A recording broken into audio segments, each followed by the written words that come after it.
Ball Glove King is doing what he loves, and he's now officially breaking in all of like your guys' gloves.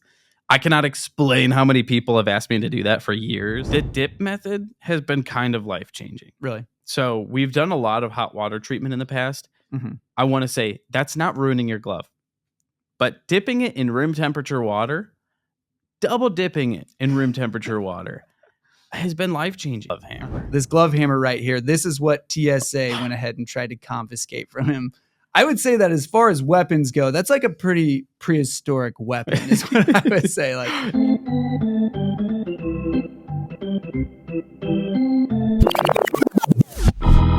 all right, welcome in. I'm Ben Loafman, the host of the Beyond the Glove podcast, here for another expert chat session with our boy, Chris Banger. We're excited for this episode. Chris, you've spent a lot of time working with gloves, fixing gloves, that sort of thing.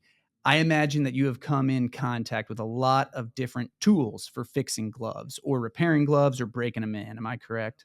Yes. Okay. Indeed. So what we're going to do today is we are going to talk about some of our favorite tools that we have for fixing gloves. Chris, why don't you go ahead, get us started off. What is your favorite glove fixing tool that you have? Well, it's actually a new tool. Okay. TSA tried to take it from me.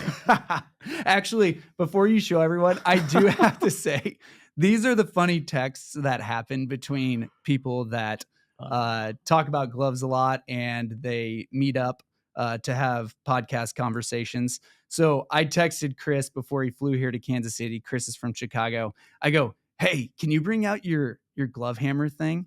He's like, yeah, I think I can try. I was like, well, I hope that it doesn't get taken by TSA. Go ahead. Tell what happened. Let's just say TSA just said no. They said, I mean, immediately TSA said, you can't bring weapons on a flight, which is pretty fair. I can't really argue that. So I would have to say that the glove hammer, why don't you go ahead? It was the glove hammer is what he brought on. So this beautiful glove hammer, this glove hammer right here, this is what TSA went ahead and tried to confiscate from him. I would say that as far as weapons go, that's like a pretty prehistoric weapon is what I would say. Like you'd be having to hit somebody pretty hard with that to cause any significant damage. I think this plus my guns, that's what scared them off. Understandably so. It was the combo. If you would have just had the hammer, it would have been fine. But no, that's hilarious. So, okay. So, but what happened? So he tries to get on the plane with his awesome glove hammer. They put up resistance, but eventually you convince them to bring it out. I was allowed to go back, start over, check in a bag, send it away. So it half worked. Totally my fault. I should have thought about that. This is pretty, like, imagine in the scanner, they just see like the outside outline of this thing.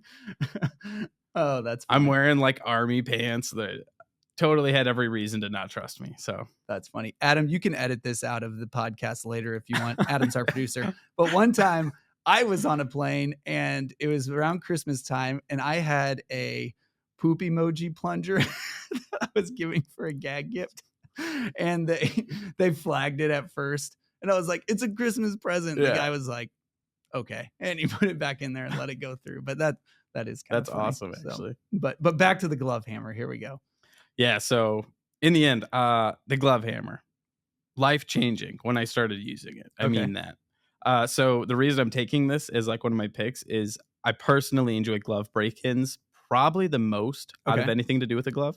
Glove lacing is fun, but the break-in, you're in charge. You're in charge of it. You get to mold it to what you want. Mm-hmm. And this specifically for hinges is extremely useful. Okay, go ahead. So those watching on YouTube, give us just a little easy tutorial. You'd be laying this down on the ground, and then you have a hammer. Okay. And so boom, you're just going at it for the hinges. It's been a lot of fun to, sorry, I'm stuttering. It has been fun to use, but the thing is it's a lot less effort. You get some momentum in here, boom, some leverage. Loving it so far. Okay. And so, can I hand that over? I want to see this hammer here real quick. So kind of like Thor's hammer. He's worthy. So thank you. Yeah. This has some like major, like it's not, usually when you get like the ball hammer, some of them are pretty light. I feel like they're getting a little bit better, but this thing, there's a lot of torque behind this bad Yes. boy. Like you don't put your fingers in the glove when you're doing it because you're going to smash some fingers if you're using. Yes, absolutely. Yeah, Nice you need a little bit of weight behind it to make it effective, and yeah, he's killing it. The guy who makes that, he's if you Walden want glove. like glove tools, that for real is like he's the way to go. If you want glove tools, Walden Glove, he's the guy to go to. Not paid at all. It's just he's good at it. Nice. All right, so that's changed your life in regard to glove break-ins. Is It that has. correct? It has. Nice. And you can do a shameless plug here. Go ahead. What's Ball Glove King doing right now? Oh, the shameless plug. Ball Glove King is doing what he loves, and he's now officially breaking in all of like your guys' gloves. I cannot explain how many people have asked me to do that for years. So the fact that we're doing it is actually thrilling. We're really excited. And if you want your glove broken in, ballgloveking.com, baby. Absolutely. That's awesome. Okay. So we're gonna do like a little back and forth. Chris did his favorite glove break-in, glove fixing tool. I'm gonna share mine as well. I don't have as much experience as Chris, but I do have a little bit.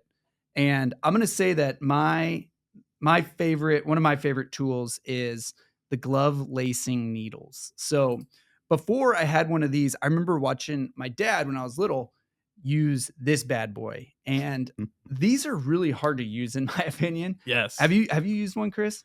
Yeah. I've raged. Yeah. I've thrown gloves away. I'm pretty sure because of that. So for those of you who aren't watching on YouTube, this is it's got like you like lace your needle through this little hole on the end of this handle thing. You waste so much lace when you use this bad Yes. boy. And when you have a needle, like you save your lace, you just have the tiny bit of lace that you screw in here that gets a little weathered. But this thing moves so fast through the glove. The glove lacing needles, like you before we went on this podcast, you were talking about it, changes your life when it comes to relacing a glove. Just how much easier it is, and they're just awesome to look at too. 100%. It's like if somebody introduced you to a hairbrush for the first time. Like you've been using your fingers your whole life, and then he's like, here. That's a fantastic life-changing. Yeah, absolutely. But no, I would say that when I first found out about using lacing needles, I was like, okay, like I can get into gloves way more trying to fix them. I just small time, like my family's gloves, but I can do it way more using a needle than I can using one of these. I don't even know the name, what you would call this thing. Dumb needle. Dumb lacing thing. but yes, that's my what I would say is one of my favorites. Go ahead to your next one. My next one. The wooden thing. Shaping ball? Is that Yeah, what it's like a called? wooden shaping ball, break-in ball. I don't know what you would call this, but for Okay. a long time I was like, why not just use a baseball? Yeah. And then I've really learned, especially when you're working on other people's gloves, Okay. like nothing, no seams, nothing, working on it, working on it, working on it. It's doing the job of breaking the glove in, but your glove still looks perfect. Okay. And then I've just fallen in love with like what it means to have tools that are made. Yeah. So baseball glove is cool, yeah. But now having a wooden ball, it's something to be proud of. It's going to slowly darken and get this Ooh. patina, I love and that it's word. so satisfying. And so I've like fallen in love with just having these like wooden tools, specifically our break-in ball. Uh-huh. Can I Loving see it. that? Hand that over. It's here. heavy too, Yeah. Oh yeah. which helps. Yeah. No, for sure. That is cool. I never thought of that, but yeah, when you smack your baseball into your glove, you leave the seam, like the scuffs of the seam marks, and yeah, this definitely won't leave as much. I don't know if damage is the right term, but like Yeah. you'll be able to. It will look more invasive, I think, is the term that you would look for. Boom. Yeah. Question that I have for you: when you do break in someone else's glove, I've heard this before. Some folks say, "Don't put your hand in the glove." Is that even possible? What do you? Yeah. So my personal take on it is we try really hard to gauge the size of the player's hand. Okay. Which really goes by age. Okay. When I know for a fact that they have a smaller hand than me, I try really hard to keep it out. Okay. As much as possible. Mm-hmm. And then when I know that they're my size or even bigger when it comes to their hand, I don't shove it in a lot, but there are some key parts like rolling the glove over. Mm-hmm. I call them rollovers. Makes a huge difference if you can get your hand in there. It also helps me know if I can put my hand in there and feel it. I know, okay, thumb's still too stiff. Pinky needs some work. Mm-hmm. But in the end, no matter whose glove it is, not a whole lot inside the glove. A Right. lot can be done with your hand outside of it. Okay. And so That's cool. Yeah. I know that's been a big topic, is like, to try to break it in, but unpersonalize it Yes, as much as yes. possible. So Yeah. nice. Yeah, man, like, our goal at, like with our break-ins so our goal with our break-ins is to make it so that the final step is done by the player, which Okay. is play catch, mold it to your hand, but we're making it so that it's ready to go practice with it and whatnot. Hmm. And then before it's game ready, the biggest step, make it your glove, Okay. your handprint in there. And so, Yeah. yeah, we really don't want our hand in there too much. Yeah. Nice. That's cool. They just how yeah, and so you would say when you deliver a glove or when you deliver the glove back to the customer, do you let them know, "Hey, you gotta do the final Yeah. part needs to be Yeah, done." which is often like there's plenty of people out there who will be like, "This isn't game ready." And it's like, that's because I can't make it game ready. Mhm. I can only bring it so far before you, and it's an exciting thing, get to do the final step Yeah. of like completing it. Cause in a lot of ways, it's the most important step now of boom. Now it's the literal, it fits like a glove. Yeah. And it only takes, sometimes a week. If you're playing out in the hot sun too, it's like boom, it can be one day and it's like molded to your hand. Yeah. That's cool, and I guess that's probably the key for you is trying to figure out, like, how do you get people excited to, like, "Hey, like, this Yes, last step is exactly. cool," like, take Exactly. it or, like, kinda take ownership, but that term's gonna absolutely turn everybody off, so it's like, "Make it Whoa, yours." whoa. Yeah, but, that's funny, so, nice. I'm gonna go with my next tool, so it's not really, this isn't gonna get too exciting, for anyone right off the bat, but I actually made this with some leather and some lace that my grandpa had. My grandpa was actually he led the leather classes for 4-H when my dad was a kid. So he has all kinds of leather tools, and so I was able to get one of some of his tools, and I actually made like a little booklet for myself. Every time that I fix a glove, I go ahead and I write notes on like the length, the brand, what I had. If there was something goofy I had to do, I try to write Hmm. it down as best I can. And this is more just like a tip for everyone: is if you guys are fixing gloves or maybe even breaking in gloves, you might go ahead and just get a little notebook. It doesn't have to be something like this, but just keep notes on what you're doing so that if you come back to same brand, same length, same pattern or something like that, you know exactly how to do it the next time and you don't have to troubleshoot like you maybe had to do the first time or something like that. So. Couldn't agree more. The first 2 gloves I ever tried relacing, keyword try, I ditched. I left them, Uh-huh. and one of them's still in my parents' attic, Really? undone, because I just unlaced the whole thing Yeah. and then looked at it and I was like, "What the?" And so, man, if you take notes, my 3rd attempt, what I did was Uh-huh. I took everything out and then, like, wrapped tape around it and labeled it, like, Really? everything possible. "This is from the pinky. It's this long." Hmm. And so I went super, super slow. And I think that's absolutely necessary for that first time because it's harder than you would think. Hmm. Notes are life changing with Yeah. these things. And then Yeah. also if it's that's funny that you mentioned ripping all the lace out.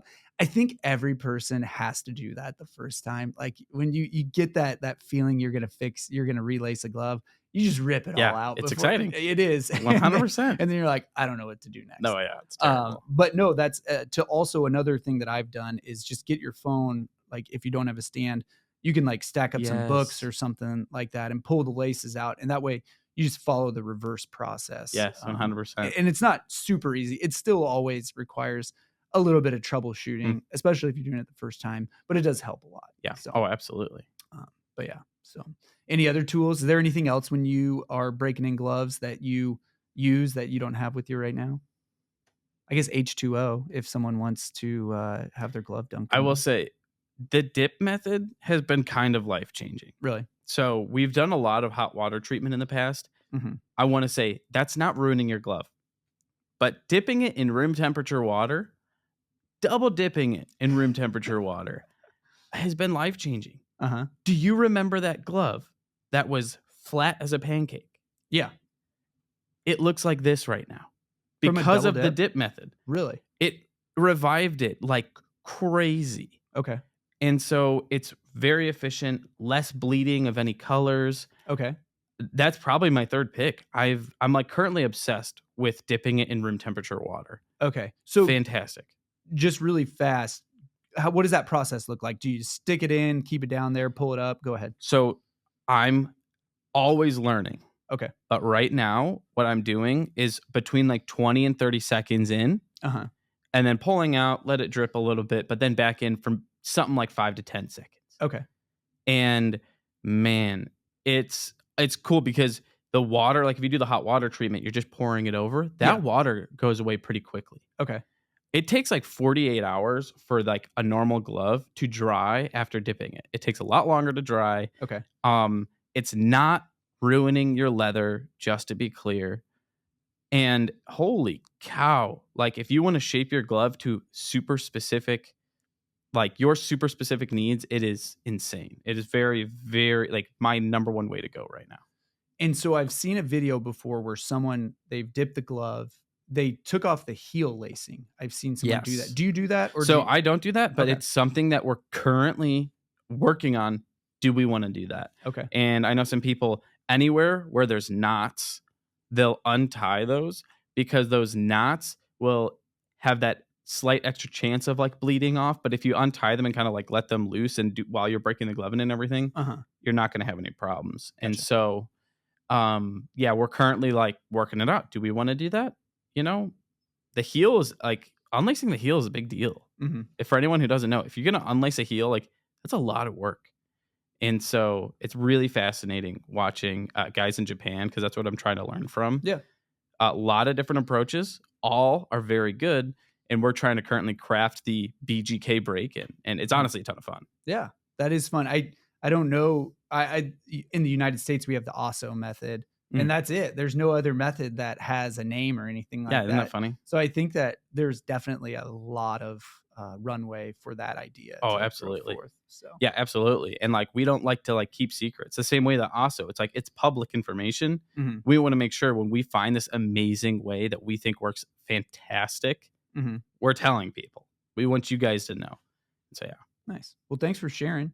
It's awesome. It's exciting that you guys have that going. Maybe a few tips that people have picked up while they're listening to us. So, Hopefully. all right. It's always a good conversation when we end up with a couple gloves on the knee. A couple You know that's good. if a couple gloves on the knee, great conversation was had. So nice. Thank you all for listening into this expert chat with Chris Bangert. If you're watching on YouTube, go ahead and give us a thumbs up. If you're listening on Spotify or Apple, we appreciate a 5-star rating. And just tell your friends. We're really with this podcast, almost trying to build. There's a community out there, and we're just trying to make that glove community even better than it already is. So definitely, if you have someone out there in the glove community hasn't listened to the podcast, share it for us. Thank you guys. Till next time.